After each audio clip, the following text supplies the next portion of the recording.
Bana kwaje watu wangu kama kadawia. Bana Mr. Pita Pita hapa kwenye pita pita zangu, nikishapita pita nikilipanda la kupita tunakuja kupiga story hapa kama inavyokuaga ada. Hope you good watu wangu. Long time no see. Hope you good. Au so bana.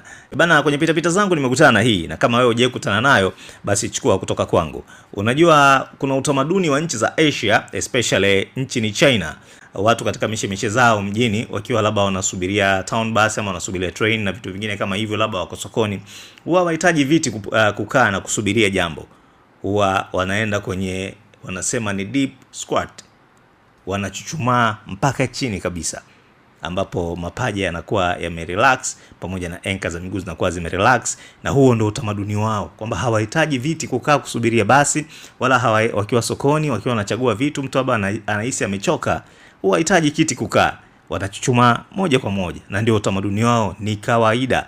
Ili inawasaidia ku relax, mapaja na relax, miguu inakuwa flexible na anka zinakuwa ziko vizuri, na pia mwili unapata pumziko bila kuhitaji kiti wala kuhitaji kukaa sehemu yoyote. Huo ni utamaduni wa watu wa Asia na wanajifunza kuanzia wadogo sana. Kitu hiki mimi nilikiona kwa mwalimu wangu mmoja wakati nasoma Mkwakwani Sekondari Tanga pale. Kuna mwalimu mmoja wa chemistry alikuja pale, ni Mjapani, anaitwa Rie Fujimoto. Kuna siku tulienda uwanja wa Mkwakwani Tanga. Kwa tuna michezo pale, michezo ya kishule. Sasa pale VIP huwa kunakuwa hakuna vile viti vya kwenye majukwaa moja kwa moja, huwa vinawekwa viti maalum watu kukalia. Kwa ile teacher alivyopanda pale akakuta hamna siti, ni same tu imekaa plain, basi yule teacher alichuchumaa chini pap, deep squat kabisa. Naikumbuka kabisa ile issue.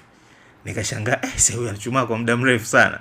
Kwa hiyo nilipokuja kukutana na hii nikamkumbuka teacher Mjapani, nikasema ala, kumbe wenzetu kwao ni utaratibu na ni utamaduni wao.